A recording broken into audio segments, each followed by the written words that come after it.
in, crash, try and do something, right? If I'm in here and I'm controlling, I'm like, boom, I can be smashing, I can be doing things, but I'm just controlling. But that fight is gonna get so ugly so fast. What I'm trying to make sure I'm not doing is always moving backwards. Expandable baton, what is it? This is a baton. It was like 30 bucks on Amazon, right? Comes down, that's a serious weapon, okay? So when they call it impact weapons, the idea is that you're hitting here, not necessarily hitting with the shaft, but a lot of the times, like these are actually tested now to take up to 2,000 pounds of pressure. That's a lot, right? So this could do some serious damage. So how do we deal with it? Today, I just want to talk about the idea of a disarm, okay? So disarms will happen by accident when you crash in. So understand that you got to have the cojones to get in. Okay, and that's the hardest part. So we're going to take the training nice and slow, and then you guys can push it in training as much as you want. I wouldn't suggest going straight to the baton for your training. Okay, use a stick, use a padded stick, just something like that that you guys can stay safe and train with it. Okay, but snake disarms are probably the most natural disarm that you'll find once you train them. So angle one comes at me. I'm here. What again am I trying to do? Okay, if I fail at getting in right away, what do I mean by in? I mean in would be like all the way here, okay, where I've stopped this, I've taken no damage, I'm here, I'm again trying to wrap in, trying to find control. Should look very similar to a lot of the other drills we did, but realistically speaking, you're probably going to enter and it's going to be delayed right here, okay, because you're like, do I move in, do I not move in, what do I do? Okay, so if I blocked it here, try to temper this part of your arm as much as you can, okay? Bone out, okay? This is on the inside, you might break both bones. I've shattered both of these bones playing rugby before, it sucks, okay? So this bone is fairly strong. Try and take it not on the wrist, but as much as you can to here.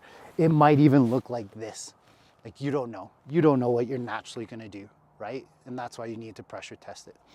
So the idea is the arm shoots over top like I'm snaking, and comes to the inside, okay? So when I'm here, I'm trying to get this in as much as I can, just like our knife stuff. Now from here, I'm going to turn. When I turn, I always bring my other arm into the equation, because if you notice, if I turn on here, he's still holding on to it, squeeze tight. So he squeezed tight, he still holds on. He's sacrificing his balance here. That's something I would never do. That's a whole nother video though. Okay, so if they're holding on to that, that's why when I turn my body, I smash this. I don't get fancy and try and hit with my hand here, okay? Fine motor skills, go out the door. So I'm here and I just turn. If you have lots of training, like in Blintwalk, that's one of my favorite things is you grab, chamber, and smash back. But realistically, right, if I grab that from him here, I'm going back right away. I'm just putting something on him as quick as I possibly can. There's no guarantee it's gonna work. It may come at you and you may just get to this point and you're here and he's got a death grip and you hold on and now you're engaged. But look, I'm not at the fastest part of the wheel, the most deadliest part of it. I've crashed into there, right? So at least I'm doing a little bit better. Just a different angle for you. Wrap in, crush through, come back and smash. Okay, so he grabs. So that's coming from an angle one. Okay, my right to your left. Angle two, left to right. Still snake, still same concept. So he fires that two. There's my natural response as it comes out. Okay, when I go to snake now, my left hand is going to hold this firm. The reason why is that's going to push something into him. That's going to probably force them to go down, but you never know.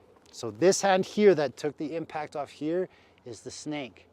It comes and dips under, keep everything nice and tight, and again, turn to get out.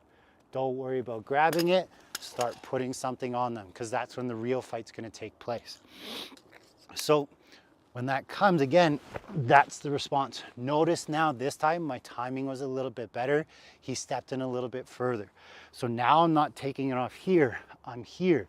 Again, if I go to do my snake, I'm here, I'm turning. Well, now I'm into a little bit more of like an armbar, joint lock kind of thing, but really I just need to turn. Again, if he's on the wall, great. We've seen this in the machete video, and I like that in the machete video because it keeps the machete away from me. But if I want to disarm, or it's accidental, that's what I want you to think. It's an accidental disarm. You've still trained to, he's in, crash, try and do something, right? If I'm in here and I'm controlling, I'm like, boom, I can be smashing, I can be doing things, but I'm just controlling.